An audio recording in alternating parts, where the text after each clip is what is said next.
نن څو داسې مسایل درته بیانوم چې د رژې متولې په صورت کې په ده باندې د رژې قضایي دا هم ضروري ده او د رژې کفاره دا هم ضروري ده. اوله مسله دا ده چې که یو کس یو داسې شی وخوري چې هغه میشتوس به طور غذا استعمالوي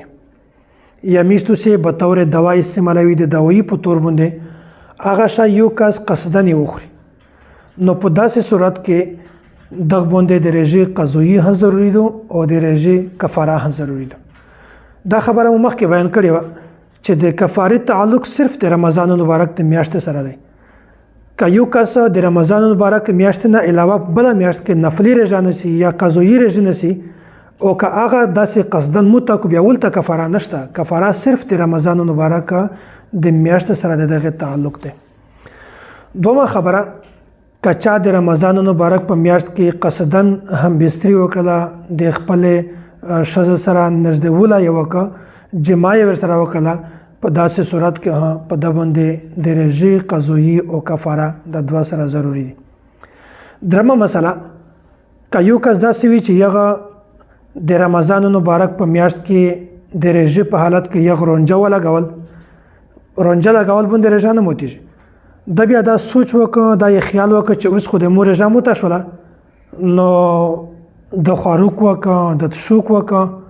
قصدن یې خواروک وکړه، نو په داسې صورت کې په ده باندې د رژې قضایي هم شته، د رژې کفاره هم شته. یا یو کس داسې دی یغ دا وویل چې موږ خو اوس مسواک استعمال کړه، نو په مسواک باندې خو رژه موتیږي، حالانکې موتیږي نه. یغ خیال دا وکړه چې په مسواک باندې د مور رژه موته شوله، ورسته یې په هغه نه بعد قصدن خواروک وکړه یا قصدن یې تشوک وکړه، په داسې صورت کې په ده باندې د رژې قضایي او کفاره د دوه سره ضروري دي.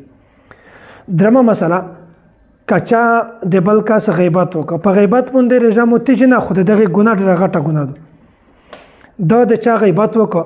سوچ دا وکړه چې اوهو په غیبت باندې خو رژه موتیږي،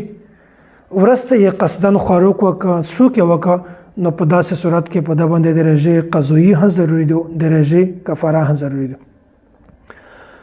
یا داسې یوه ښځه ده رمضان مبارک په میاشت کې د دې د ماهوارۍ خپلې رزې وي، مثلا نن یې رژه ونیوله ګایز،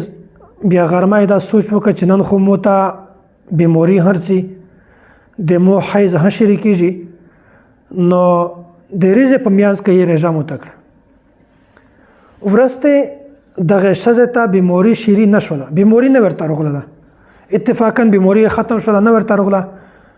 نو په داسې صورت کې دغه ښځه چې کومه اول رژه موته کړې ده، د دغې قضایي هم پابندي ضروري ده، د هغې کفاره هم پابندي ضروري ده. بله مسله، د رژې په حالت کې که چا په ویره سره خواروک یا په ویره سره تشوک یې کړه،